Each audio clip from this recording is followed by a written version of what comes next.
सभी को नमस्कार। जनजागृति समिति के सामाजिक उपक्रम आरोग्य सहाय समिति तथा स्वराज्य अभियान पुरस्कृत ऑनलाइन कार्यक्रम स्वराज्य की ओर मालिका में अपने सभी दर्शकों का मैं डॉक्टर मानसिंह शिंदे हार्दिक स्वागत करता हूं। आइए जगत गुरु भगवान श्री कृष्ण जी के चरणों में तथा इस ऑनलाइन कार्यक्रम के प्रेरणा स्थान परात्पर गुरु डॉक्टर जय पाठोरी जी इनके चरणों में वंदन कर आज के कार्यक्रम का हम आरंभ करेंगे। बंधुओं, हमने कहावत सुनी है, आरोग्यम धन संपदा, अर्थात हमारा स्वास्थ्य ही हमारी धन संपत्ति है।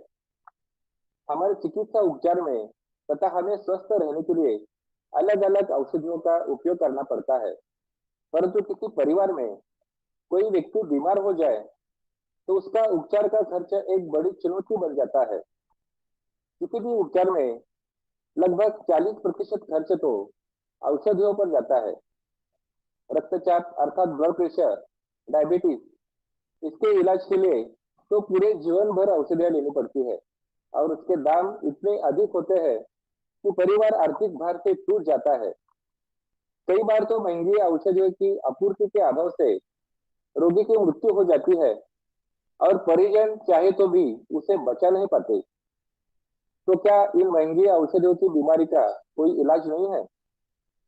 क्या औषध उत्पादक लॉबी के विरुद्ध संघर्ष करना संभव नहीं है? अब तक तो ये असंभव लगता था, परंतु हमारे आज के चर्चा सत्र के अतिथि श्री पुरुषोत्तम सोमानी जी, इन्होंने इन महंगी औषधियों के दरों के विरुद्ध संघर्ष कर इस असंभव को संभव बनाया है। आज के चर्चा सत्र में हम इसकी जानकारी लेंगे। तेलंगाना के निजामाबाद के निवासी श्री पुरुषोत्तम सोमानी जी आज हमारे साथ उपस्थित है। हम संक्षेप में उनका परिचय जान लेते हैं। व्यवसाय से उद्योजक श्री पुरुषोत्तम सोमानी, आप मैकेनिकल इंजीनियर हैं। आपने इस क्षेत्र में अनेक आविष्कार किए हैं। आपने किसानों के लिए विकसित किए सोलर इंजन के लिए आपको सम्मानीय राष्ट्रपति जी द्वारा प्रतिष्ठित इंदिरा गांधी प्रियदर्शनी पुरस्कार से सम्मानित किया गया। आप निजामाबाद चैम्बर ऑफ कॉमर्स तथा इंडस्ट्रीज के संस्थापक अध्यक्ष हैं। आप अखिल भारतीय माहेश्वरी महासभा के कार्यकारी मंडल सदस्य हैं। आप भाजपा की तेलंगाना राज्य स्वच्छ भारत अभियान कमेटी के संयुक्त संयोजक है तथा अनेक समाजसेवी संस्थाओं के विविध पदों पर प्रतिष्ठित है। आपने चलाए अनेक जनहित अभियानों से एक है औषध कंपनियों के द्वारा की जाने वाली लूट के विरुद्ध आपने चलाया जन अभियान। आइए जान लेते हैं इस संघर्ष में अभियान के संदर्भ में। सोमानी जी, आपने औषध कंपनियों द्वारा होने वाली लूट के विरुद्ध एक संघर्ष में जन अभियान आरंभ किया। क्या आप इस जन अभियान की जानकारी तथा सफलता के बारे में हमारे दर्शकों को बता सकते हैं? सभी को नमस्कार।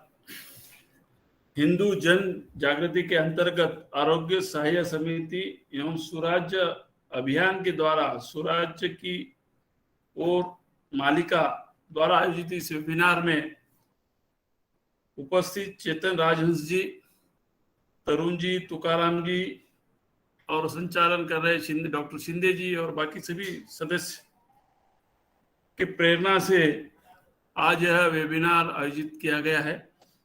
मैं सभी को धन्यवाद देता हूं और परम पूज्य श्री आठवले जी को नमन करते हुए आगे की कार्रवाई करता हूं। इस वेबिनार में लिंक यूट्यूब, फेसबुक, वेबसाइट और ट्विटर द्वारा हजारों लाखों की संख्या में लोग जुड़े हैं। मैं सभी को महानुभावों को मेरी तरफ से नमस्कार करता हूं। ये जो जैसा शिंदे जी ने इंट्रोडक्शन में बताया ही है, ये बहुत बड़ा स्कैंडल है। ये विश्व का सबसे बड़ा लीगल स्कैंडल है। मैंने इसमें लीगल वर्ड जोड़ दिया है और लीगल क्यों है ये आपको बाद में चर्चा में समझ में आ जाएगा। आपको इस शुरू होने के पहले थोड़ी सी बेसिक आइडिया दे देता हूं ताकि आप जब वीडियो या पीपीटी देखेंगे तो आपको आसानी से समझ में आ जाएगा। ये थोड़े मेडिसिन का इशू के जो शब्द हैं वो जनरल पब्लिक को जल्दी समझ में नहीं आते हैं, इसलिए मैं थोड़ा सा ब्रीफ शॉर्ट पे बता देता हूँ। ये स्कैंडल किस तरह का है, देखो, जब मैन्युफैक्चरर कोई मेडिसिन, एक एग्जाम्पल के तौर पर, जब मैन्युफैक्चरर अपनी कंपनी से जब दवा बेचता है, एग्जाम्पल के लिए वो 100 रुपए में बेचता है और वो होलसेलर को बेचता है, और होलसेलर वो दवा 100 रुपए की दवा 110 में रिटेलर को बेचता है। ये बेसिक आप समझ लो तो, ताकि आपको समझने में काफी आसानी होगी। 100 रुपए की दवा मैन्युफैक्चरर 110 में रिटेलर को बेचता है, और रिटेलर होलसेलर को बेचता है, और होलसेलर 110 की दवा 120 में रिटेलर को बेचता है। तो जो रिटेलर का परचेस कॉस्ट 120 रुपया हो गया, मगर जो उस पर एमआरपी प्रिंट होती है वो 6000 7000 की एमआरपी प्रिंट होती है। तो ये अब ये सवाल आता है कि इसमें मैन्युफैक्चरर को 100 रुपया ही मिलते हैं, होलसेलर को उसके ऊपर 10% मार्जिन ही मिलता है, फिर रिटेलर के लिए इतना बड़ा एमआरपी क्यों प्रिंट करते? जितने भी जो, क्षमा चाहता हूं कि जो लोग कॉर्पोरेट हॉस्पिटल्स है और फार्मासिस्ट है और डॉक्टर्स है, वह प्रेफर करते हैं और मैन्युफैक्चरर पे दबाव डालते हैं कि आप 100 रुपए की मेडिसिन को अगर 6000 या 7000 का एमआरपी, जितना ज्यादा एमआरपी डालेंगे वही दवा हम प्रिस्क्राइब करेंगे, वही दवा खरीदेंगे, वही दवा बेचेंगे। तो मैन्युफैक्चरर को तो अपनी दवा बेचना है, जब उसका सेल तभी होगा जब उस पर एमआरपी ज्यादा होगा, तो ये डॉक्टर लिखेंगे, तो ही फार्मासिस्ट बेचेंगे, वही डॉक्टर कॉर्पोरेट हॉस्पिटल वाले खरीदेंगे। तो मैन्युफैक्चरर क्या सोचता है कि मेरा क्या जाता है, मैं चाहे वो एमआरपी डाल दूं और मेरा सेल होता है। और एमआरपी इसलिए ज्यादा डालता है कि गवर्नमेंट का उस पर रिस्ट्रिक्शन नहीं है। यह की पॉइंट है।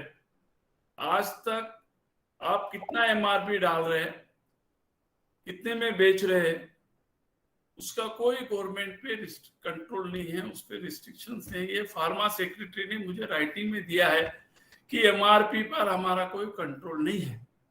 एमआरपी पे कंट्रोल नहीं रहने से मैन्युफैक्चरर में, जैसा बिजनेस में कंपटीशन में 100 रुपए की आइटम अगर 90 में बेचते हैं तो ज्यादा बिकती है, 90 से 80 में कोई मैन्युफैक्चरर बेचता है तो और ज्यादा बिकती है। मगर ये मेडिकल लाइन में रिवर्स इशू है, इसमें जितनी ज्यादा एमआरपी डालो उतनी ज्यादा दवा ज्यादा बिकती है, इसलिए मैन्युफैक्चरर ज्यादा से ज्यादा एमआरपी प्रिंट करते हैं और उतनी दवा स्टॉकिस्ट वाले या मैन्युफैक्चरर, तुम्हारा रिटेलर्स वाले या डॉक्टर्स या हॉस्पिटल्स कॉर्पोरेट वाले वो उसको खरीदते हैं या वो प्रिस्क्राइब करते हैं। तो ये जब मेरे ध्यान में कैसा आया, एक वीडियो के माध्यम से आपको समझ में आएगा ही। यह 4 वर्ष से इस कार्यक्रम में मैं लगातार लगा हूं, और जब मुझे समझ में आया तो मुझे लगा कि इस पे हमें कुछ कार्य करना चाहिए, क्योंकि इसमें 135 करोड़ लोग 100 रुपए की दवाई 6000 रुपए में खरीद रहे। कोई मेडिकल शॉप वाला 20% डिस्काउंट देता है या 10% देता है, तो जब कंज्यूमर वो खरीद कर खुश हो जाता है कि मुझे मेरा कितना अच्छा ये है, शॉप फार्मासिस्ट है, मुझे 20% डिस्काउंट देता है। एक्चुअली उनको डिस्काउंट देना चाहिए 80% या 80% कम रेट में बेचना चाहिए, इतना उनका मार्जिन है, मगर हम लोग वो खरीदते हैं। और दवा के इशू में हम कोई बार्गेनिंग करते नहीं। अगर सब्जी खरीदना है, भिंडी खरीदना है या बैंगन खरीदना है या आलू खरीदना है, तो हम बेचारे से कई बार बार्गेनिंग करते हैं। 50 रुपया किलो है तो उसको बोलते हैं 40 रुपए किलो दो। मगर मेडिकल लाइन ऐसा है कि घबराया हुआ रहता है पेशेंट, या उसको पेशेंट का जो अटेंडर है वो जो चाहे रेट जो फार्मासिस्ट बोलता है वो रेट में खरीदते हैं। इस तरह से हमारे देश के 135 करोड़ लोग बगैर काम के लूटे जा रहे हैं। अब बहुत से लोग ये सवाल पूछते हैं कि अगर आप इस पे कंट्रोल हो जाएगा तो मैन्युफैक्चरर R&D करना बंद कर देंगे। तो मैंने इसमें क्लियर बताया कि हम मैन्युफैक्चरर को कंट्रोल नहीं कर रहे, हम होलसेलर को कंट्रोल नहीं कर रहे, हम सिर्फ मैन्युफैक्चरर को बोल रहे कि आप ट्रेड मार्जिन फिक्स कीजिए। अगर आप 100 रुपए की दवाई बेचते हैं तो 10% मार्जिन होलसेलर को और 20% मार्जिन रिटेलर को, इस तरह का 30% मार्जिन पर आप गवर्नमेंट को बता रहे कि ट्रेड मार्जिन का फॉर्मूला लगाइए, ताकि जब मैन्युफैक्चरर जो मैन्युफैक्चरिंग पॉइंट से जब दवा बेचता है, 100 रुपए की दवा बेचता है, तो उस पे एमआरपी 130 प्लस जीएसटी के साथ उस पे एमआरपी प्रिंट होना चाहिए, ना कि 6000 और 7000। क्योंकि भोले भाबड़े जो अपने पेशेंट्स है वो रेट में जो एमआरपी देख के ही लेते हैं, उनको पता नहीं कि एमआरपी पे कंट्रोल है या नहीं है। और अभी बहुत से इसमें आगे मैं आपको बताऊंगा कि हम कहां से और कैसी दवाई खरीद सकते हैं, इसके बारे में डिटेल में भी आपको बता रहा हूँ। तो ये लेने के पहले जब मैंने इसका प्रोसेस चालू किया तो गवर्नमेंट का काफी पॉजिटिव रिस्पॉन्स आया, और कैंसर की दवाइयों पर गवर्नमेंट ने 30% ट्रेड मार्जिन लगवाया। लगाने से 540 कैंसर की दवाएं जो 80 से 90% सस्ती हो गई। उसमें मैन्युफैक्चरर का लॉस नहीं हुआ, होलसेलर का लॉस नहीं हुआ, और रिटेलर को रीजनेबल मार्जिन 20% मार्जिन, यानी काफी मार्जिन हो गया आज के युग में, तो उनको मार्जिन भी उनको सही मिलता है। मगर हमारे जो कंज्यूमर्स है या पेशेंट्स है, उनको सस्ती में दवाई मिलेगी और उनका फायदा होगा और फाइनेंशियली क्रंच नहीं आएगा। इसमें और एक नुकसान हो रहा है, गवर्नमेंट को भी जो रेवेन्यू मिलना चाहिए एमआरपी प्रिंट होने की वजह से, जो गवर्नमेंट को रेवेन्यू मिलना चाहिए उस मल्टीपल में गवर्नमेंट को रेवेन्यू भी नहीं मिलता है, और इधर पेशेंट्स को काफी अबनॉर्मल रेट से दवाई खरीदना पड़ता है। तो आप ये दवाइयों के इशू में हम ये वेबिनार में 3 पॉइंट आपको इशू बताना चाह रहा हूं मैं। एक तो दवाइयों के लूट मार के बारे में जानकारी, एक दूसरा दवाइयों की विश्वसनीयता। हम समझते हैं, लोगों के माइंड में यह बैठा हुआ है कि सस्ती दवाई काम नहीं करती है, जो डॉक्टर ने लिखा है वही दवाई खरीदना चाहिए, या दूसरी दवाई खरीदने से वो काम नहीं करेगी या उसका रिजल्ट नहीं आएगा। इसके बारे में सेकंड फेज में बताऊंगा। और थर्ड फेज है, ये दवाइयां कहां पर सस्ती मिलेगी और उसकी गुणवत्ता कैसी है, अच्छी है या कैसी है, वो उसके बारे में थर्ड स्टेज में बताऊंगा। अभी सबसे पहले आप शुरुआत करते हैं कि एक 15-16 मिनट का वीडियो बनाया सो है कि इसके बारे में, इसकी शुरुआत कहाँ से हुई और उसकी पूरी जानकारी अगर ये वीडियो आप देख लेते हैं प्रिलिमिनरी इंफॉर्मेशन के बाद, तो आपको ये कितना बड़ा स्कैंडल है और लोगों को किस तरह नुकसान हो रहा है और यह कैसा चालू हुआ है और किस लेवल पर मुझे पहुंचना पड़ा, ये सभी आपको इसमें जानकारी मिलेगी। अब मैं शिंदे जी से निवेदन करता हूं कि वो वीडियो क्लिप चालू करें। देखिए, एक छोटी सी बात से किस तरह निजामाबाद निवासी श्री पुरुषोत्तम जी सोमानी ने दवाइयों के क्षेत्र में रेवोल्यूशन लाया है।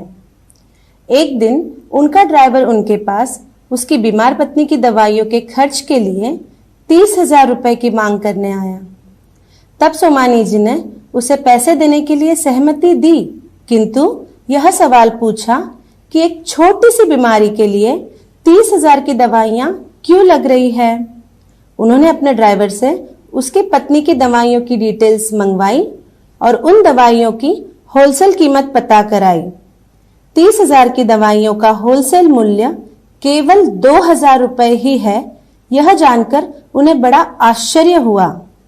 इस तरह महंगी दवाइयों का खर्च उठा पाना आम व्यक्ति के बस का रोग नहीं होता और वह तिल तिल कर दम तोड़ देता है।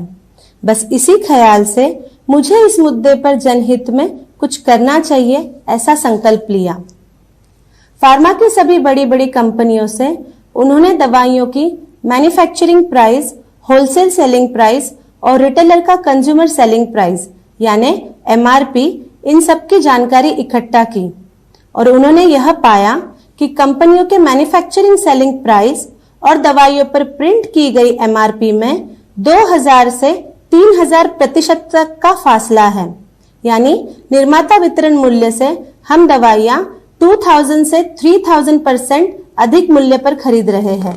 जैसे कि देखिए, वॉकहार्ट कंपनी का ये प्राइस लिस्ट। यहाँ सिनोवॉक्स 25T इस दवाई का स्टॉकिस्ट प्राइस केवल 8 रुपए है, जबकि MRP 160 रुपीज, यानी पूरे 2000% ज्यादा।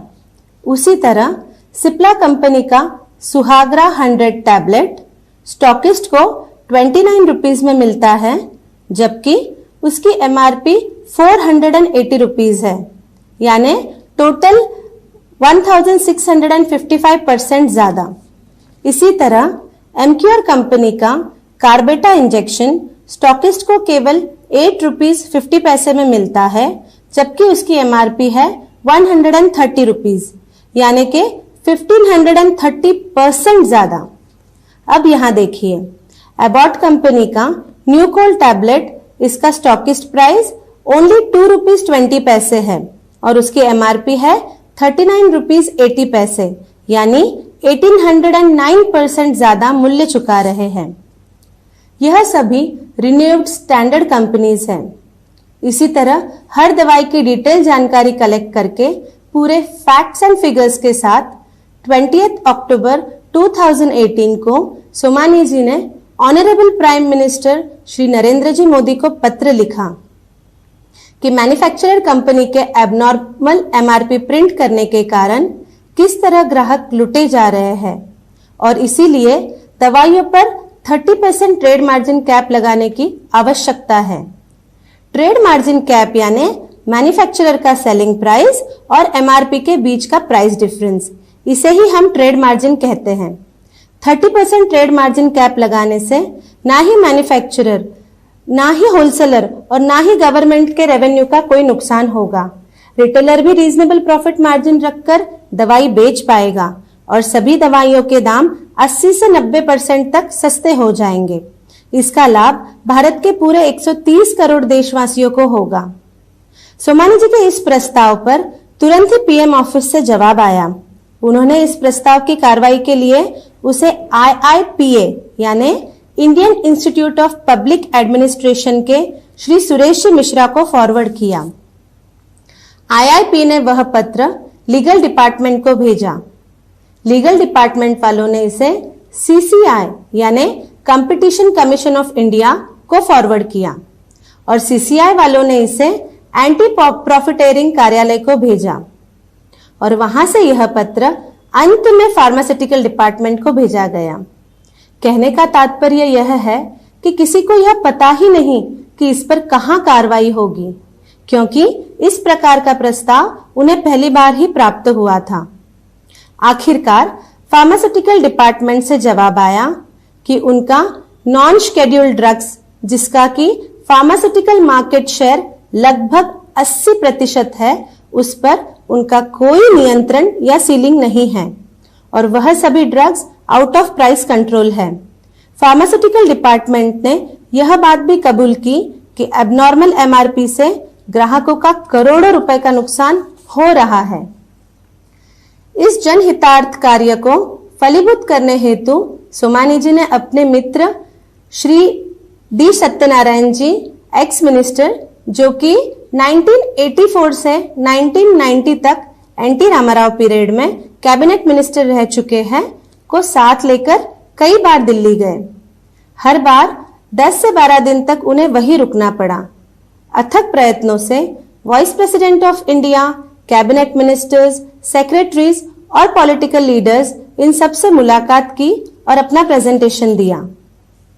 जैसे कि honourable Shri Venkaiah Naidu ji, vice president of India, honourable Shri Sadananda Gowda ji, concern cabinet minister for chemical, fertiliser and pharmaceutical, honourable Shri JP Nadda ji, उस समय के union cabinet minister for health and welfare, अभी BJP राष्ट्रीय अध्यक्ष, Shri Mansukh Mandaviya ji, concern minister of state for chemical, fertiliser and pharmaceutical, honourable Shri Gajendra ji Shekhawat, union cabinet minister for Jal Shakti, honourable doctor Vinay Sahasrabuddhe ji, Rajya Sabha member and BJP national vice president, honourable Shri Hansraj ji Ahir, then state minister of home, along with honorable Shri Bandaru Dattatreya ji, governor of Himachal Pradesh, Shri PD Vaghela ji, IAS, then Pharma Secretary, and now Chairman of Telecom Regulatory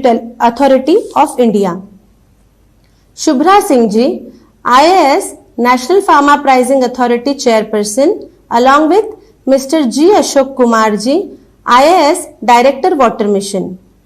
Dr. Rajiv Kumar ji, Vice Chairman, Niti Aayog. Shri Venugopal ji Somani, drug controller general of India. इन सभी के सहयोग और positive approach से विशेषतः श्री वेंकैया नायडू जी और श्री विनय सहस्त्रबुद्धे जी का इस कार्य में बहुत सहयोग मिला। गवर्नमेंट पर दबाव लाने के लिए सोमानी जी ने 28 जनवरी 2019 को press club of India new Delhi में प्रेस कॉन्फ्रेंस करने का निर्णय लिया, मगर सभी मीडिया एवं सपोर्टर का यह मानना था कि आप इतने बड़े मेडिकल लॉबी के सामने यह मुद्दा उठाना यानी शेर के मुंह में हाथ देने जैसा होगा, जिससे कि आपकी जान को भी खतरा हो सकता है। अतः आप यह कॉन्फ्रेंस ना करें। इन सुझावों को मद्देनजर रखते हुए सोमानी जी ने यह कॉन्फ्रेंस रद्द की, किंतु 5 दिन के उपरांत ही खुद की हिम्मत जुटाकर उन्होंने 2 फरवरी 2019 को press club of India new Delhi में ही प्रेस कॉन्फ्रेंस कंडक्ट की, जिसमें सभी लीडिंग मीडिया एवं प्रिंट मीडिया सहभागी हुए। उन सभी ने इसे अच्छी तरीके से हाईलाइट किया। दिल्ली की तरह ही सोमानी जी ने हैदराबाद, औरंगाबाद और निजामाबाद में प्रेस कॉन्फ्रेंसेस आयोजित की और सभी जगह मीडिया के सपोर्ट और गुड कवरेज के कारण गवर्नमेंट पर ट्रिमेंडस प्रेशर बिल्टअप हुआ और प्राइम मिनिस्टर जी ने पीएमओ को इंस्ट्रक्शंस देकर एनपीपीए यानी नेशनल फार्मास्यूटिकल प्राइसिंग अथॉरिटी को आदेश दिए कि सोमानी जी के प्रपोजल अनुसार ही कैंसर के ड्रग्स पर 30% का ट्रेड मार्जिन लगाने से कैंसर की 526 दवाइयां 87% तक सस्ती हो गई। वाकई यह एक बहुत बड़ी उपलब्धि हुई, जिससे कि 26 लाख कैंसर पेशेंट लाभान्वित हुए। महंगी दवाइयां नहीं खरीद पाने के कारण जिन मरीजों को जान गंवानी पड़ रही थी, उन्हें दवाइयां सस्ती हो जाने से अब जीवनदान मिल रहा है। उसके बाद सोमानी जी ने लोगों में इसके प्रति जागरूकता लाने हेतु कई अवेयरनेस प्रोग्राम्स आयोजित किए, जैसे कि Nizamabad bar association, senior citizen forum of Nizamabad, the Nizamabad chamber of commerce and industry, the neighbourhood society Hyderabad व ऐसी अनेक संस्थाओं में प्रत्यक्ष रूप से और वेबिनार द्वारा जागरूकता अभियान जारी रखा। सोमानी जी सिर्फ यहां पर ही नहीं रुके, फिर दिल्ली गए और सभी को उनके सहयोग के लिए धन्यवाद दिया और साथ ही साथ सभी मेडिसिन, लाइफ सेविंग ड्रग्स और डिवाइसेस पर कैंसर की ही तरह 30% ट्रेड मार्जिन कैप लाने के लिए श्री वेंकैया नायडू जी, श्री जेपी नड्डा जी, श्यामजी जाजू एवं शुभ्रा सिंह जी एनपीपी चेयरमैन का स्वागत करते हुए उन्हें यह निवेदन किया और उन सभी ने इस पर कार्रवाई करने का उन्हें आश्वासन दिया। पुनः गवर्नमेंट पर दबाव लाने हेतु कैंसर की दवाई की तरह ही सभी दवाइयों और उपकरणों पर 30% ट्रेड मार्जिन कैप लाने के हेतु 16 सितंबर 2019 को press club of India new Delhi में ही प्रेस कॉन्फ्रेंस आयोजित की गई।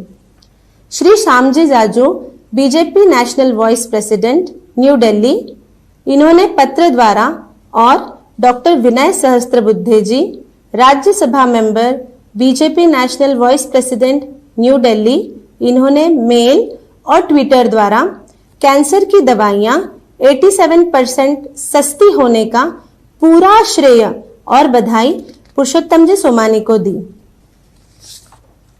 अब तो हमारे देश के प्रधानमंत्री माननीय नरेंद्र मोदी जी भी इस बात को कंफर्म कर रहे हैं और एडवर्टाइजमेंट द्वारा अपने देशवासियों को यह बता रहे हैं कि कैंसर जैसी खतरनाक बीमारी की 526 दवाइयां 90% तक सस्ती हो चुकी हैं और कह रहे हैं कि 25,000 रुपए की दवा अब 2500 में। दिल्ली में Nizamabad chamber of commerce and industry के संस्थापक अध्यक्ष PR सोमानी ने दवा निर्माता कंपनियों के मनमानी को लेकर कई सवाल खड़े किए हैं। अपनी PC के दौरान उन्होंने कहा कि सभी दवा की कीमत पर 30% का मार्जिन कैप लगने से दवा और मेडिकल उपकरणों की कीमत 90% तक कम हो जाएगी। आपको बता दें, इसे लेकर वो PM के सामने प्रेजेंटेशन भी दे चुके हैं। फिलहाल दवाइयों की कीमत पर लगाम लगाने की कोई नीति नहीं है और निर्माता 5000% तक मनमानी MRP प्रिंट कर रहे हैं। इससे आम लोगों को दवा महंगी मिल रही है।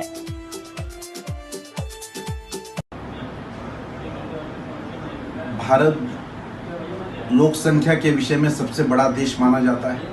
यहाँ गरीबी रेखा के नीचे रहने वाली भी बहुत बड़ी संख्या है। ऐसे लोगों की सबसे बड़ी समस्या होती थी बीमारी में। बीमारी को उनका इंश्योरेंस नहीं होता था और बीमारी के लिए जो महंगी दवाई खर्च करना पड़ती है उसके लिए उनके पास जेब में पैसा नहीं रहता था। इस बात को ध्यान में रखते हुए हमारे पुरुषोत्तम सोमानी जी ने जो काम किया है और नरेंद्र मोदी जी की सरकार ने जो उनको सपोर्ट किया है, इसके कारण मैं आज देख रहा हूँ कैंसर में कीमोथेरेपी के लिए जहाँ 1 लाख रुपए खर्चा आता था वो खर्चा अब 11,000 तक आ गया है। ट्रेड मार्जिन कैप के कारण 87% खर्चा लोगों का कम हो गया है। मोदी जी ने जन औषधि केंद्र की दुकानें तो खोली है, उसके माध्यम से तो लोग लाभान्वित हो रहे हैं। उसके साथ साथ किसी का भी नुकसान ना करते हुए जनहित के बारे में सोमानी जी ने जो काम किया है, सरकार ने वो योजना समझकर गरीब आदमी को केंद्र बिंदु रखते हुए जो निर्णय किया है, इससे पूरा देश लाभान्वित है।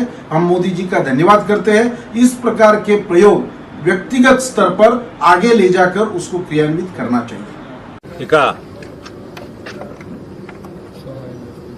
ఒక మంచి పెద్ద సోషల్ వర్కర్ గత 25 సంవత్సరాల నుంచి నిజామాబాద్ ప్రాంతంలో నిజామాబాద్ ప్రజల సమస్యల మీద కొట్లాడుతున్న పురుషోత్తం సోమాని గారి మీద ఈడ బ్రాడ్ గేజ్ వచ్చిందంటే సోమాని గారు కృషి ఉన్నది అందులో। ఇవాళ క్యాన్సర్ పేషెంట్లకి టాబ్లెట్ తక్కువ ధరకు వస్తున్నాయంటే పురుషోత్తం సోమాని గారి కృషి ఉన్నది అందులో। కేంద్ర ప్రభుత్వమే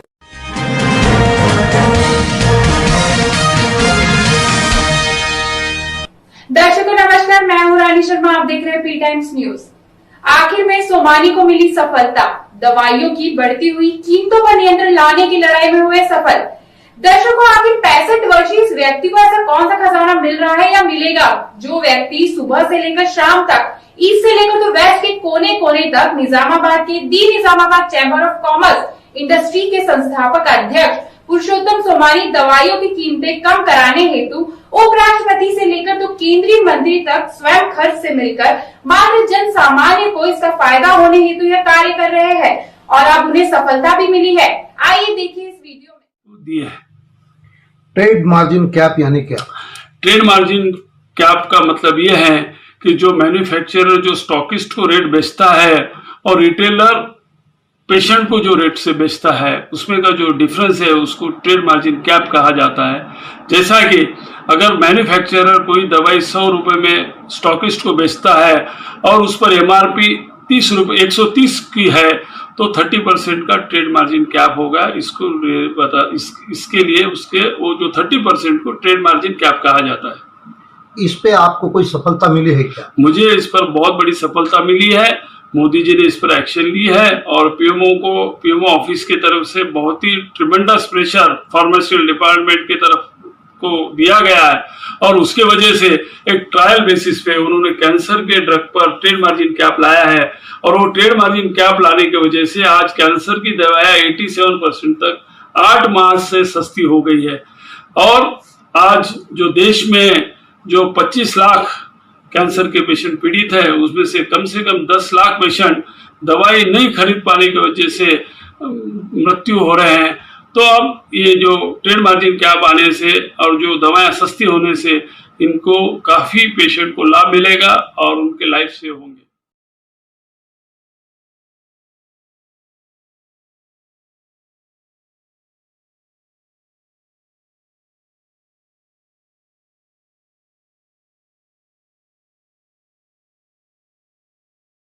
आप सबने वीडियो देखा और मैंने जो ब्रीफिंग किया उससे आपको आइडिया होगी कि किस तरह का यह बहुत बड़ा स्कैंडल चल रहा है और लीगली स्कैंडल है। एमआरपी पर बेचना यानी कोई गुनाह नहीं है, लीगल डिपार्टमेंट आप पर केस नहीं कर सकता है या एफडीए वाला आप पर केस नहीं कर सकता है।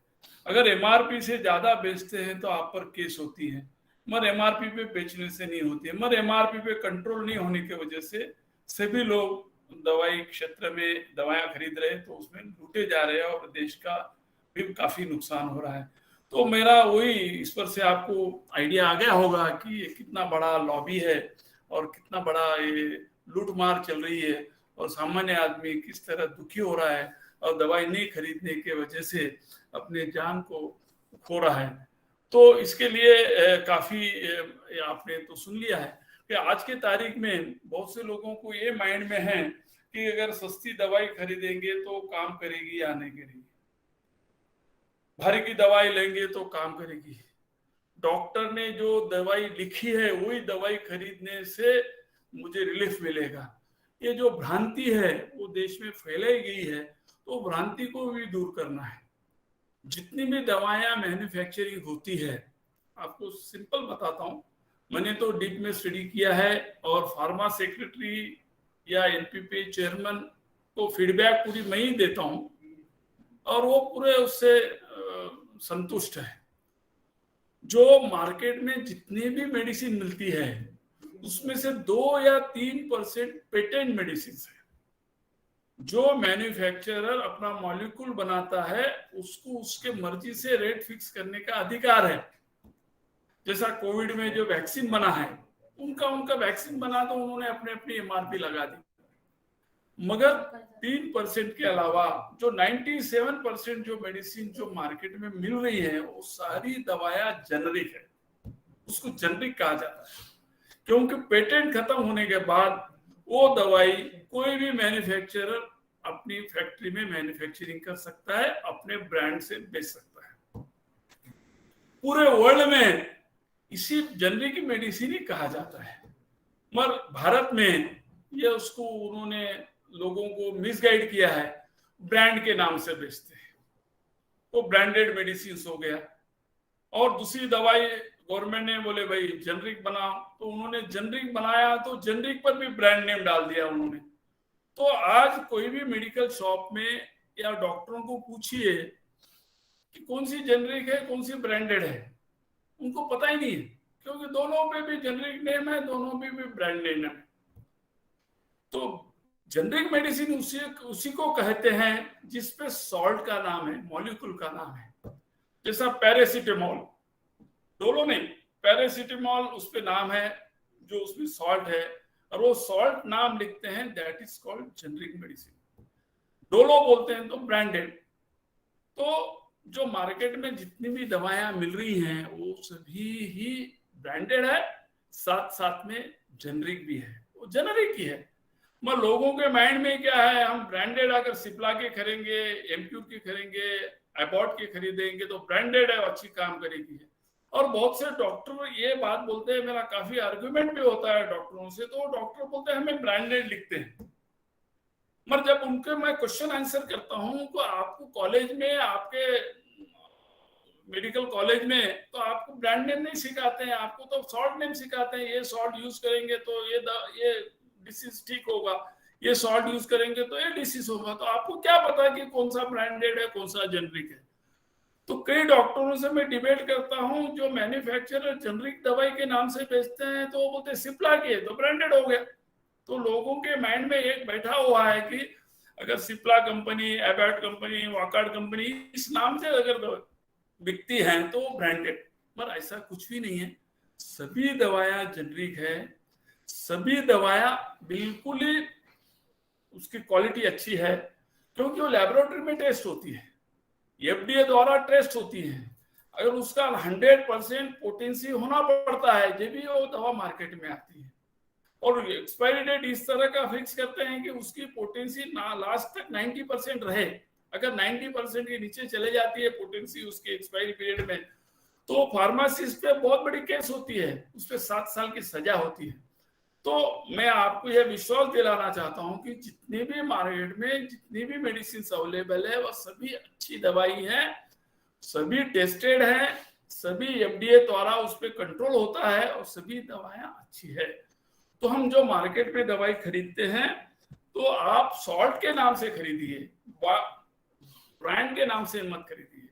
जो सॉल्ट के नाम से, चाहे कोई भी ब्रांड हो, सिप्ला का रहने दो, एमक्यूर का रहने दो, एबॉट का रहने दो, या कोई ऑर्डिनरी कंपनी लगा दो, बद्दी में मैन्युफैक्चरिंग करते हैं, हरिद्वार में मैन्युफैक्चरिंग, सभी दवाएं गुणकारी है, उसका कोई इफेक्ट नहीं है। उसकी जो पोटेंसी है, जो चाहिए उतनी उसके अंदर रहती है। इसीलिए हम अगर सॉल्ट के नाम से खरीदते हैं तो आपको बाजार में दवाइयां सस्ती मिलेगी, आप सस्ती दवाइयां यूज कर सकते हैं। अब इसमें और एक इशू है, अभी गवर्नमेंट बोलती है वो जेनरिक दवाइयां का, अभी मैंने परसों लेटर लिखा है गवर्नमेंट को, आप बोलते हो कि मेडिकल शॉप वालों को जेनरिक का एक टैग बना के जेनरिक का बोर्ड लगाइए। मैंने गवर्नमेंट को लिखा है कि आपको पता ही नहीं है, जेनरिक दवाई आपके पास है ही नहीं, सभी दवाइयों पे ब्रांड नेम है तो सभी ब्रांडेड हो गए। सॉल्ट के नाम से अगर दवाई बिकती है उसी को जेनरिक कहा जाता है। तो आज की तारीख में मार्केट में जो जेनरिक दवाएं हैं वो प्रधानमंत्री जन औषधि जो शॉप गवर्नमेंट ने खोली है उसमें ही वो सॉल्ट के नाम से मिलती है। जैसा कि अपन गैसेस के लेते हैं पैंडी, तो पेंटोप्रोजोल, वहां ब्रांड नेम नहीं रहता, वहां प्रधानमंत्री जन औषधि ने पेंटोप्रोजोल के नाम से मिलती है। आगे आपको उसका वो पीपीटी में बताऊंगा कि कैसा कैसा रेट का डिफरेंस है। तो वो अगर आप सॉल्ट के नाम से लेते हैं तो आपको वो दवाई कम रेट में मिलेगी और आपका फायदा होगा। मैं स्वयं, मुझे भी हार्ट का पेशेंट हूं, मैं आज के 5 साल पहले मुझे जो दवाई में खरीदता था, मुझे 3,000-4,000 रुपए की दवाई खरीदता था, आज मैं वो दवाई सिर्फ 150 रुपए में खरीदता हूँ और बिल्कुल सभी दवाएं काम करती हैं। और स्पेशली जो सीनियर सिटीजन्स है उनको जो रोज की दवाएं लगती है, उनको रेगुलर लाइफ लॉन्ग दवाएं लगती है, जैसा बीपी है, शुगर है, थायराइड है, हार्ट की बीमारी है, जो भी दवाएं रेगुलर उनको लेना पड़ता है, उनका तो काफी नुकसान हो रहा है। उनको सैलरी का पेंशन 10,000 आता है तो 6,000 रुपए तो मेडिसिन में चले जाते हैं। तो मैंने जब कई सीनियर सिटीजन्स का जब वेबिनार किया तो लोग इतने खुश हो गए, उनका 6,000 का खर्चा 500 पे आ गया और वो लाभान्वित हुए। तो यह लोगों को कॉन्फिडेंस नहीं है, कॉन्फिडेंस आना चाहिए कि हमको सॉल्ट के नाम से खरीदी करना चाहिए। और आईएमए ने डॉक्टरों के इसमें लिखा है कि आप सॉल्ट के नाम से दवाई प्रिस्क्राइब कीजिए, मगर उसमें एक वर्ड डाल दिया है कि आप इथिकल ग्राउंड पे सॉल्ट के नाम से डालिए। इथिकल नाम से डालेंगे तो उनका नुकसान हो जाएगा, तो इथिकल नाम से नहीं डालते हैं। इस तरह का लैंग्वेज लिखते हैं कि बाजू में जो मेडिकल शॉप है उसमें वो दवा मिलती है, वो लैंग्वेज बाजू के मेडिकल शॉप वाले को मालूम होती है, तो वो ब्रांड के नाम से ही बेचते हैं। तो हमें कॉन्फिडेंस होना चाहिए कि सॉल्ट नाम से ही खरीदना चाहिए। अगर डॉक्टर कोई भी दवाई लिखता है तो डॉक्टर को बोलना चाहिए कि वो जब नाम लिखते हैं वो दवाई किसके लिए है और उसमें सॉल्ट कौन सा है। अगर आप सॉल्ट लिख के लेंगे तो आपको वो दवाई आप बाजार से खरीद सकते हैं। नहीं भी है तो आप अगर मेडिकल शॉप में जाते हैं तो वहां पर भी अगर आप नाम अगर सही लिखा हुआ है आप बताएंगे तो वो उसकी पैरेलल दवाई आपको जेनरिक में आपको सस्ती दवाई दे सकता है। तो ये जो ब्रांडेड पे अबनॉर्मल रेट प्रिंट करते हैं और आपको सबको पता ही है, डॉक्टरों को फॉरेन टूर्स देते हैं, लग्जरी कार्स देते हैं और उनको मजबूरन प्रेशराइज करते हैं कि ये ब्रांड की दवाई लिखो। डॉक्टरों को भी पता नहीं रहता है कि अगर वो दवा में मार्जिन क्या है, वो अगर उनको लालच दी जाती है, ऐसा लुभावने गिफ्ट दिए जाते हैं तो वो उनका टारगेट फिल करते हैं तो उसका अवेल करते हैं, मगर इसमें जन सामान्य लोगों का बहुत नुकसान हो रहा है। इसलिए मैंने 4 साल से लगातार इस पे लगा हूं और जैसा कि कैंसर का ट्रायल बेसिस से हो गया, अब मुझे डिपार्टमेंट ने यह भी बताया गया है कि सोमानी जी हमने इस पे काम कर लिया है बारकाई से और पूरा हमारे पास सिस्टम रेडी है, सिर्फ गवर्नमेंट का ग्रीन सिग्नल की आवश्यकता है। जिस दिन में गवर्नमेंट का ग्रीन सिग्नल हो जाएगा सारी दवाएं सस्ती हो जाएंगी। इसमें ना ही मैन्युफैक्चरर का लॉस है, ना ही डिस्ट्रीब्यूटर का लॉस है और रिटेलर को रेजिडुअल मार्जिन है और गवर्नमेंट का भी कोई नुकसान नहीं है और लोगों को 80 से 90% सस्ती हो जाएगी। जैसा कि अभी आपको पीपीटी में बताऊंगा कि देखो सिर्फ ट्रेड मार्जिन कैप लगाने से कितनी दवाएं सस्ती हो गई, और दवाएं कैसी और कहां से खरीदना चाहिए वो भी आपको इसमें पता चलेगा।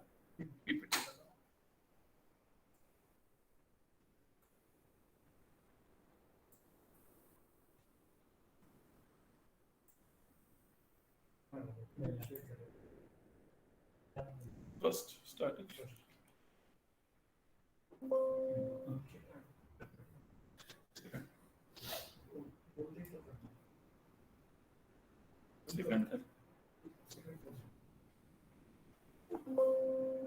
नेक्स्ट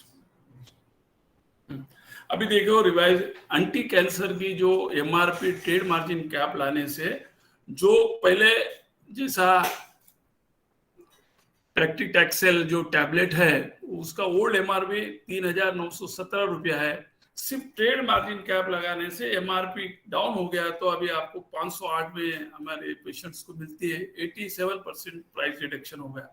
इसी तरह अलग अलग सभी मैंने दिया है लिस्ट, उसमें देखिए किस पे 87%, किस पे 86%, 84%, 83%। और मोदी जी ने अपने एडवर्टाइजमेंट में खुद कहा कि 25,000 की दवाएं अभी 2,500 में मिल रही है। अब इससे बढ़िया और क्या प्रूफ होना है? सिर्फ महंगी दवाएं हम पैसे ज्यादा देने से दवाई अच्छी नहीं होगी, हमको तो उसका जो उसके अंदर का जो सॉल्ट है वो अगर वो सॉल्ट सही रहेगा तो वो दवाई बराबर काम करेगी।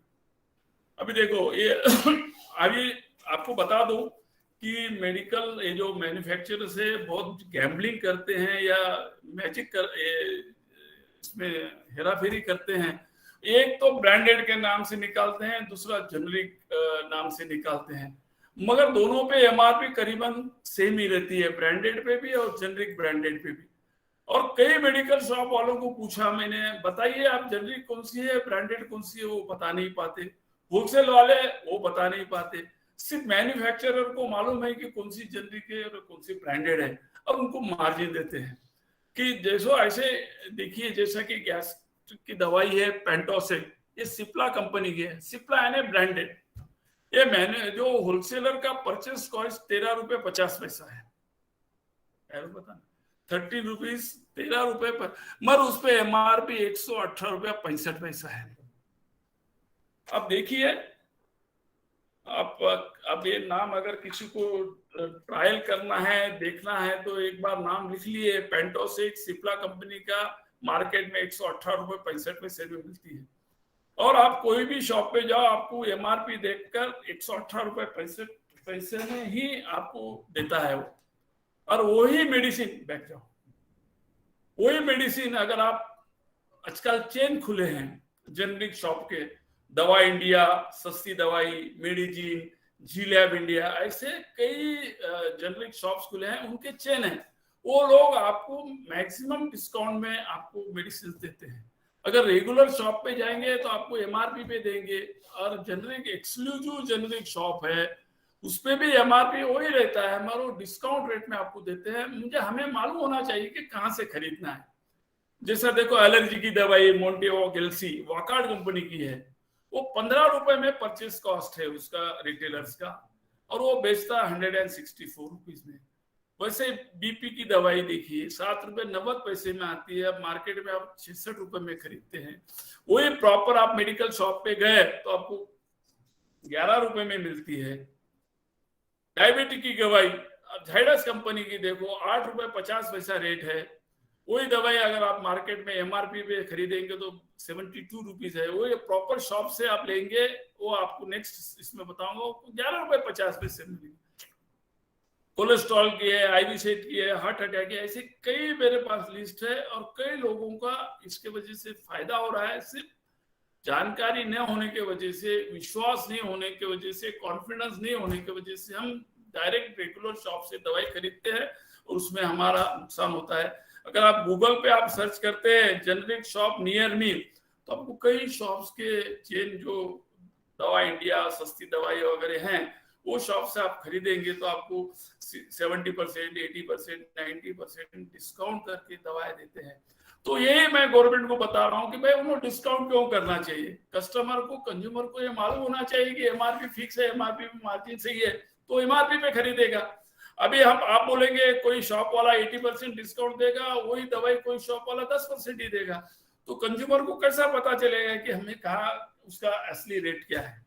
नेक्स्ट, अभी देखिए एक जैसा कि मैंने पेंटोसिक सिप्ला कंपनी का बताया, एक इंदौर मेडिकल निजामाबाद में शॉप है खलीलवाड़ी में यहाँ पर, तो उससे मैंने खरीदा 118 रुपए 65 पैसे एमआरपी है, उसने मुझे 118 रुपए 65 पैसे में ही दिया।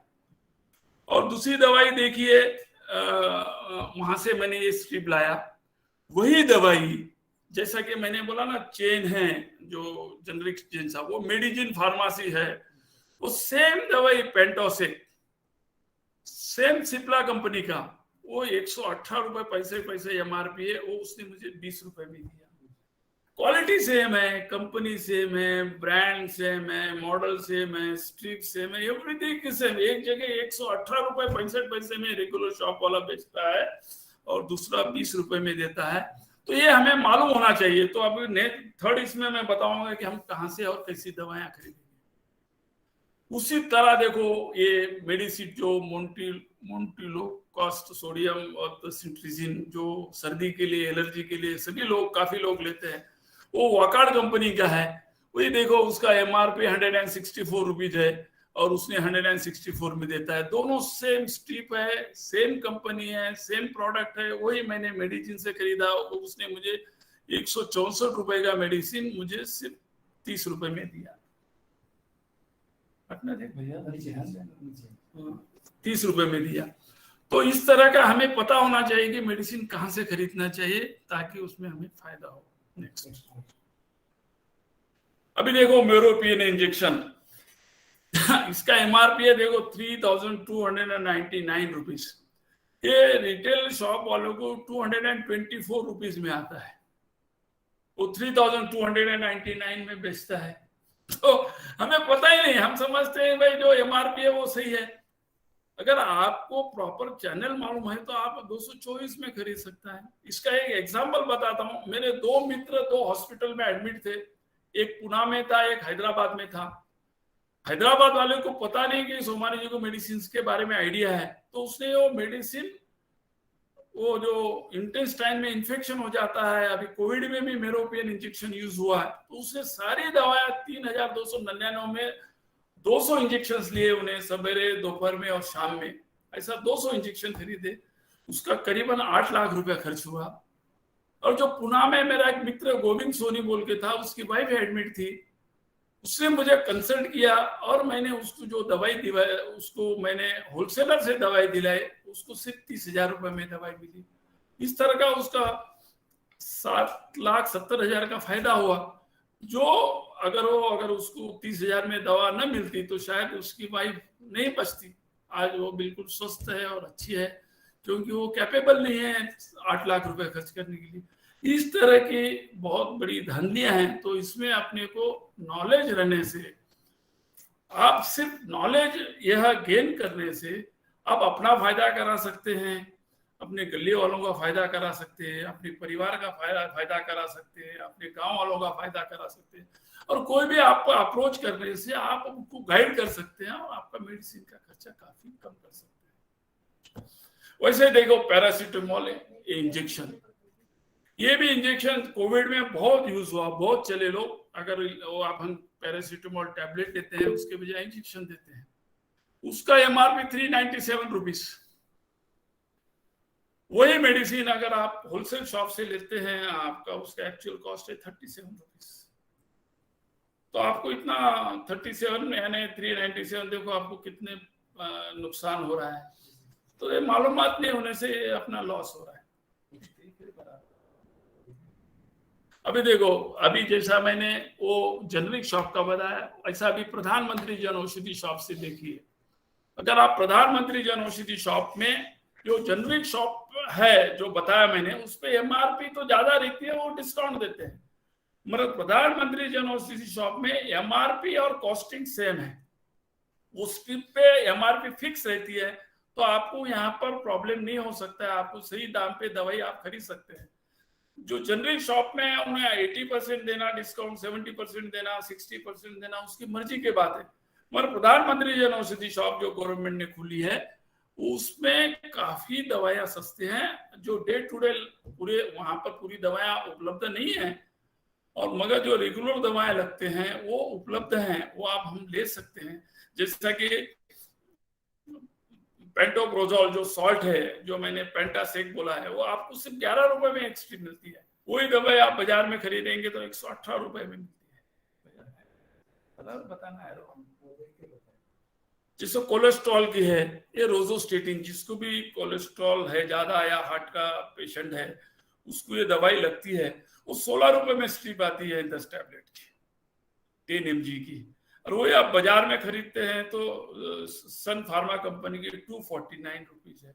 मैं पहले 249 में खरीदता था, अभी 16 रुपए में खरीद रहा हूँ। मेरे को परफेक्ट रिजल्ट है, कोई प्रॉब्लम नहीं, और मेरा सेविंग हो रहा है।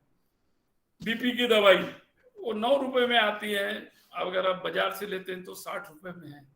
हार्ट की है कार्डियक, वो 6 रुपए में 10 की स्ट्रिप आती है, वो बाजार में लेंगे आप 265 रुपए में। बीपी के टैबलेट मेट लाइफ एक्सेल वो 12 रुपए में आती है, बाजार में 275 रुपए में। हार्ट का एक इकोस्प्रिन जो टैबलेट सभी लेते हैं जनरली, वो 2 रुपए में 14 टैबलेट आती है, वो बाजार में खरीदेंगे आपको 8-9 रुपए में आती है। और डायबिटीज की टैबलेट आप बाजार में खरीदते हैं तो आपको 15 रुपए में आती है, वही अगर बाजार वहाँ जन औषधि में और बाजार में खरीदते हैं तो 75 रुपए में आती है। इस तरह का हमें नॉलेज नहीं होने की वजह से हम अननेसेसरी लूटे जा रहे हैं, और गरीब लोगों को उसकी कल्पना नहीं है, तो डर के मारे जो डॉक्टर लिखता है इमीडिएटली बाजू के मेडिकल शॉप से खरीदते हैं, उसके वजह से काफी लोगों का नुकसान हो रहा है। तो मेरा यह निवेदन है कि आप जैसा जो मैंने बताया जेनरिक चेन शॉप, वो जेनरिक गूगल में सर्च करिए जेनरिक शॉप नियर मी, उसी तरह आप जन औषधि के बारे में आप गूगल में डालते हैं Jan Aushadhi shop near me, आपको वहां पे आपको उसके एड्रेसेस आ जाएंगे, वहां से आप दवाई खरीद सकते हैं। एक जन औषधि के बारे में बताना चाह रहा हूं कि लोग सोचते हैं कि जन औषधि की औषध काम नहीं करेगी। आपको बताता हूं, जो जन औषधि दवाई तैयार होती है वो WHO मैन्युफैक्चरिंग प्रैक्टिस इंडस्ट्री, तो वर्ल्ड हेल्थ ऑर्गेनाइजेशन जो 180 कंट्री को दवाई मैन्युफैक्चरिंग करके देता है, उसको WHO सर्टिफिकेट मिलता है, वो कर सकता है। वैसे कंपनी में प्रधानमंत्री जन औषधि तैयार होती है, और जो सिप्ला कंपनी है उसके लैब में उसका टेस्टिंग होता है पोटेंसी, मगर प्रधानमंत्री जन औषधि शॉप की पोटेंसी 2 लैब में टेस्ट होती है, जहां मैन्युफैक्चरिंग करते हैं वहां से भी होती है, और गवर्नमेंट लैब में भी उसकी पोटेंसी टेस्ट होती है। तो गुणवत्ता के हिसाब से जो प्रधानमंत्री जन औषधि शॉप है वो सबसे बढ़िया है, और उसका रेट 80 से 90% कम है। मगर प्रॉब्लम क्या है कि ऑल ओवर इंडिया में सिर्फ 800 शॉप ही है अगेंस्ट 10 lakhs, तो ये 1% हो गया। तो लोगों को बड़े बड़े सिटी में ही प्रधानमंत्री जन औषधि शॉप है, मगर जेनरिक शॉप तो भी काफी जगह हो गई है। तो मैं गवर्नमेंट को यही सुझाव दिया कि अगर आप ट्रेड मार्जिन कैप लाते हैं तो इंडिया के जितने भी 10 लाख 12 लाख मेडिकल शॉप है, सभी के रेट्स प्रधानमंत्री जन औषधि में जो रेट मिल रहा है, दवाई मिल रही है, उस रेट में आपको उपलब्ध हो जाएगी। इसीलिए आप इस पे ट्रेड मार्जिन कैप लाइए, और गवर्नमेंट इस पे कार्यरत है। रिसेंटली मेरी मोहन भागवत जी से भी मुलाकात हुई, काफी देर चर्चा हुई, राम माधव से भी चर्चा हुई, और प्रधानमंत्री तक ये बात पहुंच गई है। मुझे आशा लगता है कि आने वाले जल्द ही यह ट्रेड मार्जिन कैप आने से 135 करोड़ लोगों का जो एक्सपेंस है, इससे जो दुखी हो रहे, अपनी दवाई के खातिर अपने मंगलसूत्र बेच रहे, प्रॉपर्टी बेच रहे और बर्बाद हो रहे, वो सभी का फायदा होगा। और डॉक्टर लोग भी ये मेडिसिन में ज्यादा मार्जिन होने की वजह से जो एक गोली से काम होता है उसके बजाय 4-4 गोली 6-6 गोली लिखते हैं, और उसका वॉल्यूम बढ़ा देते हैं, क्योंकि उसमें फार्मासिस्ट को या कॉर्पोरेट हॉस्पिटल को बहुत मार्जिन मिलता है। तो सबने मेरी बात सुनी, सबको बहुत बहुत धन्यवाद। स्टॉप कर वीडियो कर। तो सबने मेरी बात सुनी, और मैंने मेरे तरफ से जितनी अच्छी तरह बताना चाहिए मैंने बताया। अब इस पे आप कोई भी भाई को अगर क्वेश्चन आंसर पूछना है तो आप मेरे से पूछ सकते हैं, मैं आप मेरी तरफ से पूरी क्लैरिटी करूंगा। नमस्कार। नमस्कार, मेरा बात सुन रहे हैं आपको पुरुषोत्तम जी? हाँ, बधाई हो आपके लिए। आ रही। हाँ, मेरा सवाल यही है, ये तो आपने बहुत ही मतलब समाज कल्याण का काम किया है, मैं बहुत खुश हो गया मैं ये सुन के। अभी ऐसा होता है, अभी डॉक्टर्स जो दवाएं लिखते हैं, वो दवाएं लिखने के टाइम, अभी आप तो लास्ट सेंटेंस बताया, मतलब कौन सा दवाएं लिखता है, कितना मार्जिन, मतलब एक 6 गोली, 4 गोली, एक गोली में जो काम हो सकता है वो बढ़ा के लिखते हैं ना, इसको कैसे कंट्रोल करेंगे? ये अगला मतलब अगला चैप्टर ये भी चालू होना है। अच्छा, इसमें क्या है, अभी तो ये अवेयरनेस, जब अगर ट्रेड मार्जिन कैप आ जाएगा तो ये इश्यूज खत्म हो जाएगा। जब डॉक्टरों को भी मार्जिन कम हो जाएगा, कॉर्पोरेट हॉस्पिटल को भी मार्जिन कम हो जाएगा, तब वो जूनियर दवाई लिखना चालू करेंगे, कम से कम दवाएं लिखेंगे। आज की तारीख में जब पेशेंट, मैं क्षमा चाहता हूँ, सभी डॉक्टर्स ऐसे नहीं है, पर कुछ कुछ डॉक्टर इस तरह का करते हैं, इसलिए जो सामान्य जनता है वो दुखी हो रही है। जैसा कि आपने बताया कि एक गोली का काम होने का 10 गोली लिखते हैं। क्यों लिखते हैं? कि आप उसको फीस तो 100 रुपया या 200 रुपया देते हैं, उससे तो कुछ होता नहीं है। मगर अगर आपको 2000 की दवाई लिखते हैं और आपका फीस नहीं लेते हैं, तो 2000 में उसको काफी मार्जिन मिलता है। तो आपको एक दवाई लिखने के बजाय आपको एक टॉनिक लिख देंगे, एक और कुछ दवाई लिख देंगे, पेन किलर लिख देंगे, 2-3 एंटीबायोटिक लिख देंगे। तो जितना जरूरत नहीं है उससे ज्यादा लिख देते हैं। एक तो उससे अपना पैसा भी ज्यादा जाता है, दूसरा अपने शरीर को भी नुकसान होता है, लीवर, किडनी का भी काफी अपने इंद्रिय डैमेज होते हैं। तो हमें कॉन्फिडेंस होना चाहिए, आपको डॉक्टर को स्पष्ट बता देना चाहिए, डॉक्टर साहब कौन सी दवाई के लिए है और उसमें सॉल्ट मॉलिक्यूल क्या है वो आप लिख कर दीजिए, उस हिसाब से मैं दवाई खरीदूंगा। मगर आज के तारीख में जितने भी पेशेंट्स है उसमें वो करेज नहीं है कि डॉक्टर के सामने थरथराहट होती है और कम बात करते हैं, उसकी वजह से फिर उनका नुकसान होता है। तो ये सॉल्यूशन नहीं है। सॉल्यूशन यही है कि अगर ट्रेड मार्जिन कैप ला लेते हैं तो मेडिसिन के जब रेट कम हो जाएंगे तो सभी का मार्जिन कम हो जाएगा, रिजनेबल मार्जिन होगा तो उसका दुरुपयोग कम होगा। सोमोनी जी, डॉक्टर अंजेश बात कर रहा हूँ गोवा से। हाँ जी, बोलिए सर।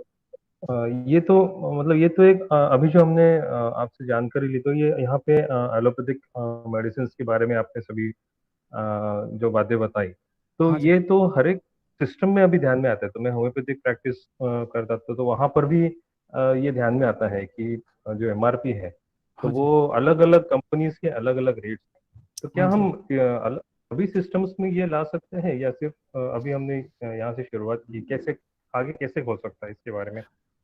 तो मैंने वही बताया ना कि अभी जो ऐसा अभी अभी एक आप पेस्ट खरीदते हैं और एक पेस्ट का रेट अगर 100 रुपया है, कोलगेट का रेट 100 रुपया है और दंत क्रांति का 80 रुपया है, तो आप 80 वाला खरीदेंगे, 100 वाला खरीदेंगे नहीं।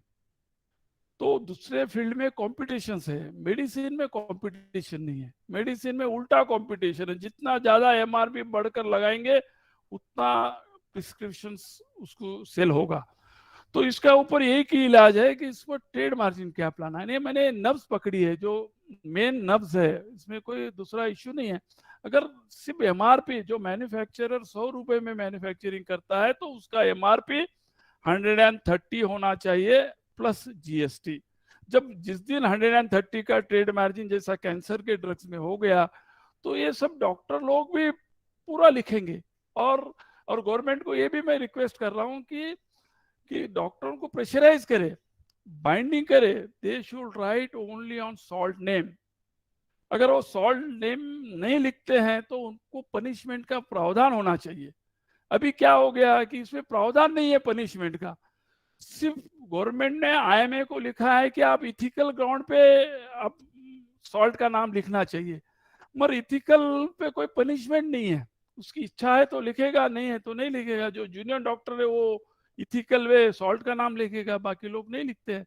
तो इसलिए गवर्नमेंट के तरफ से भी आईएमए को प्रेशराइज करना चाहिए, उस पर कानून लाना चाहिए कि उस पर बाइंडिंग किया जाए कि आप सॉल्ट नेम से ही आपका प्रिस्क्रिप्शन लिखे।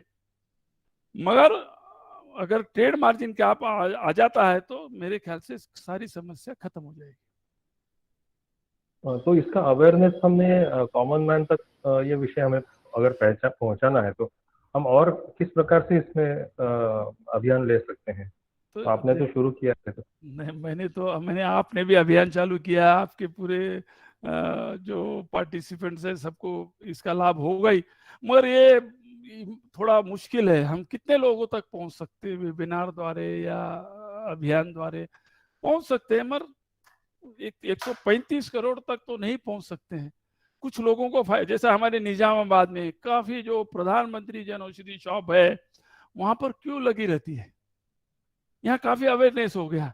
अब हैदराबाद में जाएंगे या पुणे में जाएंगे तो वहाँ आपको कोई दिखेगा नहीं वहां पर प्रधानमंत्री जन औषधि शॉप पे, क्योंकि लोगों को कॉन्फिडेंस आना चाहिए, अवेयरनेस आना चाहिए और उनको समझना चाहिए कि इतनी गुणवत्ता, सेम गुणवत्ता है और सस्ती दवाई और अच्छी दवाई है। ये आप माउथ टू माउथ पब्लिसिटी कितना कर सकते हैं, उसमें लिमिटेशंस है। तो इसलिए मेरा प्रयत्न ये तो सिर्फ जितना अपने से वेबिनार द्वारा प्रचार और प्रसार हो सकता है मैं कोशिश कर रहा हूँ, मगर यह संभव नहीं है। इसीलिए मैंने सेंट्रल पर, गवर्नमेंट पर दबाव लाने की कोशिश की है और शायद जल्दी ये निर्णय आ जाएगा। जिस दिन ट्रेड मार्जिन कैप आ जाएगा तो सारी दवाएं सस्ती हो जाएगी और यह मसला हल हो जाएगा। नमस्कार, मैं मुंबई से प्रथमेश बात कर रहा हूँ, मुंबई महाराष्ट्र से। सर, आपने जो आपके मार्गदर्शन में शुरुआत में बताया था कि बहुत सारी फार्मा कंपनीज डॉक्टर्स को अलग अलग स्पॉन्सरशिप या अन्य माध्यम से जो लालच ये करते हैं, तो उससे क्या होता है कि जो मेडिसिन की जो प्राइस है या कीमत है वो तो बड़ी है। ये भी ऐसे अभी तो ऐसे बहुत लोगों के ध्यान में भी आया है, पर ये जो सब भाग है उसमें यही एक बहुत महत्वपूर्ण फैक्टर है कि जिससे जो दवाई की कीमत है वो बढ़ चुकी है। और उसमें उप प्रश्न ऐसा भी था कि इस पे निर्बंध फार्मा कंपनी रहे या डॉक्टर पे रहे, तो इस पे निर्बंध लाने के लिए क्या ऐसा कदम उठा सकते? क्योंकि बहुत बार इससे समाचार पत्रों में भी इसके बारे में खबरें आती है, पर ऐसे जो इम्प्लीमेंटेशन होना चाहिए वैसा दिखता नहीं है और ऐसे ही चला आ रहा है, ऐसे ध्यान में आ रहा है सर। तो उसके बारे में सूचित करेंगे तो अच्छा रहेगा। तो आपने जो सवाल पूछा, मैं 4 साल से उसी पर ही काम कर रहा हूं और गवर्नमेंट को यही बता रहा हूं कि आपका एमआरपी पे कंट्रोल नहीं है और आपको रेवेन्यू भी नहीं मिल रहा है। आपके नॉलेज के लिए आपको बता दूं कि गवर्नमेंट का 5 लाख करोड़ रेवेन्यू का भी लॉस हो रहा है। अगर 10 रुपए की दवाई 6,000 रुपए में बिकती है मार्केट में, तो गवर्नमेंट को तो 6,000 का रेवेन्यू नहीं मिल रहा है। अब ज्यादा डिटेल में नहीं बताऊंगा, मैं भी एक बिजनेसमैन हूं, मगर गवर्नमेंट का भी इसमें लॉस हो रहा है। गवर्नमेंट को जो रेवेन्यू मिलना चाहिए, जो मार्केट में टर्नओवर है, वो टर्नओवर का रेवेन्यू भी नहीं मिल रहा है और पब्लिक का भी लॉस हो रहा है। पब्लिक 100 रुपए की चीज 6,000 रुपए में खरीद रही। तो आप इस पे ट्रेड मार्जिन कैप ला लो।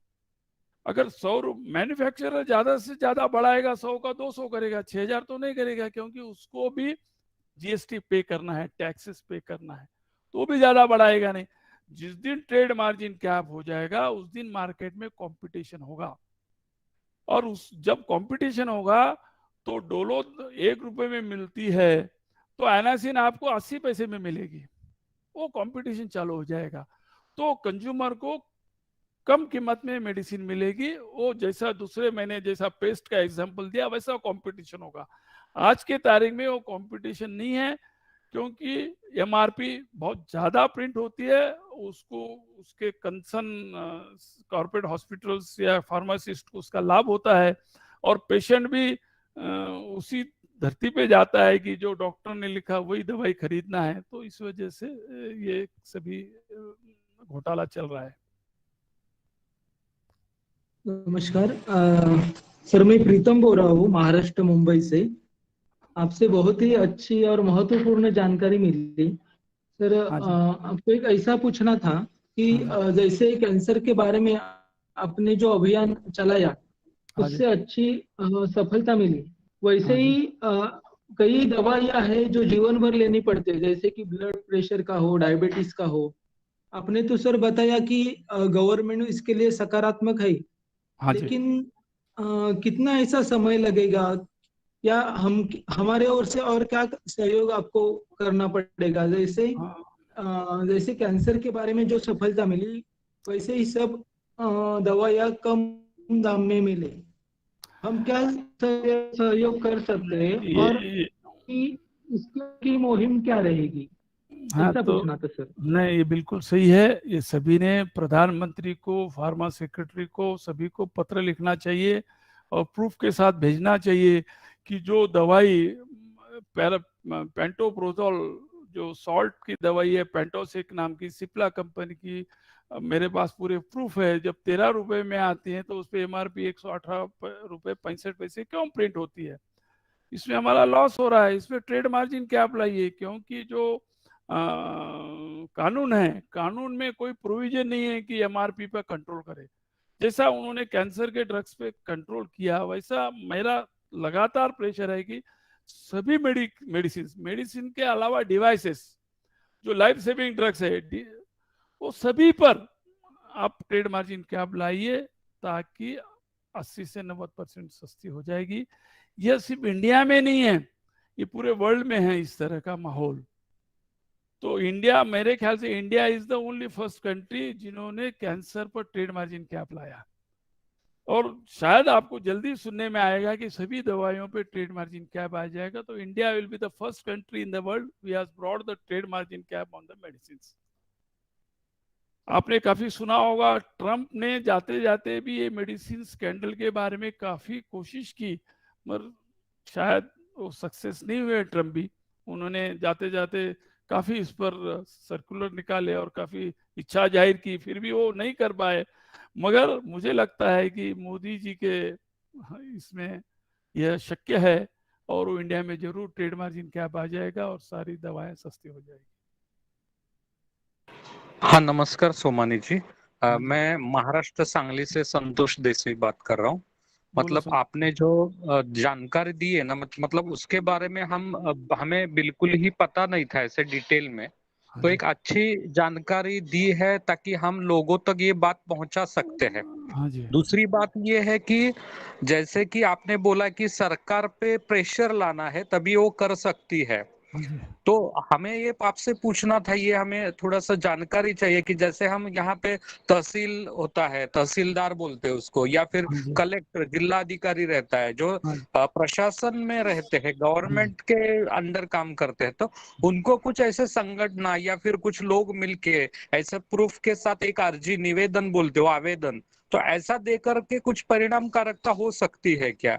ये एक पूछना था। और उसके बारे में और कुछ कर सकते हैं क्या, ऐसा पूछना। बिल्कुल, आपका सुझाव बिल्कुल अच्छा है। हर आपकी संस्था हर जगह है, हर जगह डिस्ट्रिक्ट लेवल पर इसकी इंफॉर्मेशन गैदर करके, या जिसको इंफॉर्मेशन चाहिए मैं उपलब्ध करवा सकता हूं। इंफॉर्मेशन के साथ कलेक्टर को प्रधानमंत्री के नाम से मेमोरेंडम देना चाहिए और कलेक्टर को निवेदन करना चाहिए कि ये मेमोरेंडम हमारा प्रधानमंत्री जी तक पहुंचाए और इस पर जल्द से जल्द कार्रवाई हो, ताकि हम सबका इसमें फायदा है और गवर्नमेंट का भी फायदा है। इस तरह का मेरे ख्याल से बहुत अच्छा सुझाव है आपका। हर डिस्ट्रिक्ट लेवल पे आपके संस्था के माध्यम से ये अगर आप मेमोरेंडम देते हैं इंफॉर्मेशन के साथ, तो डेफिनेटली गवर्नमेंट पे दबाव आएगा और दबाव के बगैर काम नहीं होगा। मैं, जहां तक डिपार्टमेंट का सवाल है, डिपार्टमेंट ने मुझे कहा कि we are ready on this subject. आपकी बात में पूरी 100% सत्यता है। उन्होंने खुद कंफर्म किया है कि इस तरह का उसमें ट्रेड मार्जिन कैप नहीं होने की वजह से, हमारे पास प्रावधान नहीं होने की वजह से इसमें हमको संशोधन करना पड़ेगा। संशोधन करने से लोगों का करोड़ों रुपए का जो नुकसान हो रहा है वो हम रोक सकते हैं। इस तरह का फार्मा सेक्रेटरी ने मुझे लेटर भी दिया है, लेटर की कॉपी भी आपने उसमें वीडियो में देखा होगा। तो मेरे लेवल से मैंने जो जितना कोशिश कर सकता हूँ किया हूँ और हो जाएगा जल्दी, मुझे आशा है कि जल्दी हो जाएगा। मगर आपका सुझाव बहुत उचित है। आपके संस्था के माध्यम से जो आपकी संस्था पब्लिक की हित की सेवा करते हैं, आपका मैंने देखा भी है लिफलेट, शिक्षा के क्षेत्र में और औषधि के क्षेत्र में और पुलिस विभाग के दुष्प्रवृत्ति के खिलाफ और जो न्याय क्षेत्र के खिलाफ आप कभी सभी लोग कार्यरत है। तो इसमें हमें अगवानी करना चाहिए और बहुत अच्छी बात है। नमस्कार पुरुषोत्तम जी, मैं डॉक्टर नमस्कार। स्वाति मोदी बोल रही हूँ जोधपुर राजस्थान से। हाँ जी। तो आपका आज का उद्बोधन सत्र तो बहुत ही अच्छा लगा। हाँ जी। जैसे हम सभी को पता है कि भारत सरकार ने नियम किया है कि सभी डॉक्टरों ने दवाइयों का प्रिस्क्रिप्शन देते समय वह सॉल्ट के नाम से देना आवश्यक है, लेकिन अभी आपने जैसे बताया कि डॉक्टर ब्रांडेड नाम से दवाइयाँ प्रिस्क्राइब करते हैं और उसके कारण मतलब हमें बहुत अधिक दाम में लेनी पड़ती है और इससे न तो मतलब गवर्नमेंट को भी बहुत बड़ा नुकसान है, कुछ फायदा नहीं है। मतलब पेशेंट का तो नुकसान है ही, लेकिन गवर्नमेंट को भी कोई उसका रेवेन्यू मिल रहा है। जैसे आपने बताया 10 रुपए और 50 रुपए की दवाई 6,000 में मिलती है हमें और गवर्नमेंट को कुछ रेवेन्यू तो मिलता नहीं है। हाँ जी। और अभी जैसे आपने भी बताया और अभी भैया ने भी बताया कि हम और क्या क्या कर सकते हैं, तो इस संदर्भ में आपने जैसे बताया कि ट्रेड मार्जिन गैप हमें मतलब अगर वो आ जाए तो बहुत बड़ी मात्रा में ये समस्या का हल हो जाएगा। और जैसे लेटर देना या सब ऐसे जो भी अभी यहाँ चर्चा हुई, तो इस संदर्भ में और क्या करना चाहिए, आप कुछ सुझा सकते हैं क्या?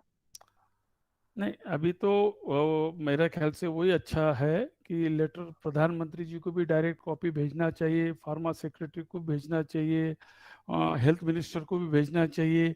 जो आपके अगर संस्था के लोग को डिटेल्स चाहिए तो मैं दूंगा कि हर डिस्ट्रिक्ट लेवल से हर फार्मा सेक्रेटरी को, फार्मा मिनिस्टर को या हेल्थ मिनिस्टर को और प्राइम मिनिस्टर को, प्रधानमंत्री राष्ट्रपति को, सभी को मेल द्वारा, सभी के मेल मेरे पास उपलब्ध है, सभी ने मेल द्वारा एक अभियान चलाना चाहिए और गवर्नमेंट पे एक मास रिवॉल्यूशन लाना चाहिए ताकि गवर्नमेंट मजबूर हो जाए कि इस पर जल्दी से जल्दी कानून लाए। और ये और एक आपने बताया कि मैंने बताया ना डॉक्टरों को, आप तो डॉक्टर है तो आपने देखा होगा कि IMA का सर्कुलर भी मेरे पास है, उसमें लिखा है कि doctor should write the only salt name on ethical ground. तो इथिकल का तो कोई मतलब ही नहीं है। एक्चुअली 2008 में एक कानून लाए थे गवर्नमेंट ने, उसमें पनिशमेंट का भी प्रोविजन था, मगर आपको मालूम है पॉलिटिकल सेक्टर कैसा है, उन्होंने जो पनिशमेंट के बजाय उसको कन्वर्ट कर दिया इथिकल ग्राउंड पे, doctor should write the salt name. तो वहाँ सभी ये इशू हो गया, तो अभी कोई लिखता नहीं है। जी जी, बहुत बहुत धन्यवाद पुरुषोत्तम जी। हाँ जी। नमस्कार पुरुषोत्तम जी, मैं कोलकाता से डॉक्टर श्रेया बात कर रही हूँ। मैं स्वयं एक गवर्नमेंट हॉस्पिटल में as a skin specialist practice करती हूँ। तो यहाँ पे कैसे होता है कि कभी कभी कॉम्बिनेशन मेडिसिन मतलब अन्य डिपार्टमेंट्स में भी, और स्पेशली स्किन के जो क्रीम्स होते हैं, लोशंस होते हैं, तो वो कॉम्बिनेशन मेडिसिन लिखना आवश्यक होता है।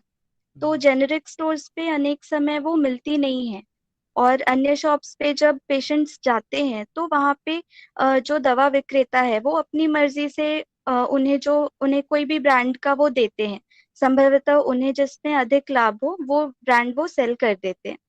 तो ऐसे में हम डॉक्टर्स को क्या लगता है कि हमें जो ब्रांड नेम्स ज्ञात है जो कि रिलेटिवली अफोर्डेबल हैं पेशेंट के लिए, तो हम वही लिख दें। तो ऐसे हमें एक सॉल्यूशन समझ में आता है, लेकिन इसके ऊपर और क्या उपाय हो सकता है, ऐसे आप कुछ बता सकते हैं क्या? तो आपका एक 1 mg का साइट है, आप 1 mg पे जो सॉल्ट नेम डालेंगे तो आपको कई प्रोडक्ट के प्राइस लिस्ट आ जाएंगे, तो आप जो कम प्राइस लिस्ट के वो ब्रांड नेम लिख सकते हैं, या आप सॉल्ट के नाम से भी अगर लिखते हैं तो आप जनरिक शॉप पे जाकर वो सॉल्ट के नाम से वो जो जनरिक शॉप है, अगर आप प्रिस्क्रिप्शन लेके जाते हैं डोलो बोल के, तो इमीडिएटली वो उसमें कंप्यूटर में डालता है डोलो में कौन सा सॉल्ट है, तो उसमें आ जाएगा कि पैरासीटामोल है, तो पैरासीटामोल के कौन सा हर एक के क्या रेट्स है वो देखेगा और उसमें से जो लोएस्ट प्राइस का रेट है आप खरीद सकते हैं।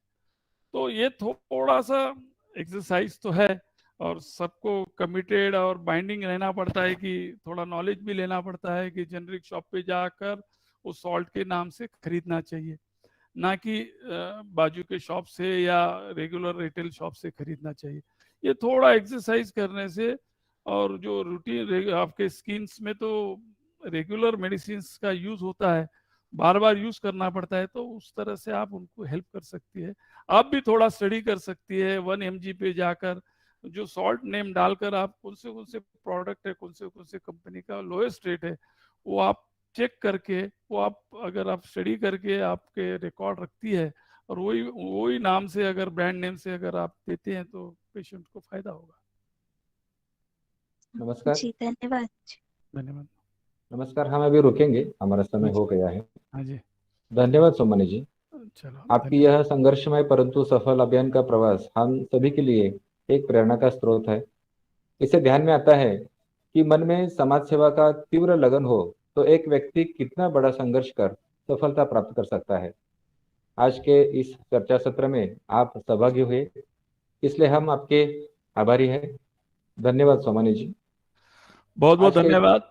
मुझे भी यह मौका दिया गया, आपके माध्यम से देश विदेश में यह मेरा पहुंचा। मुझे तो सेटिस्फैक्शन, किसी का फायदा होता है उसमें मुझे सेटिस्फैक्शन मिलता है।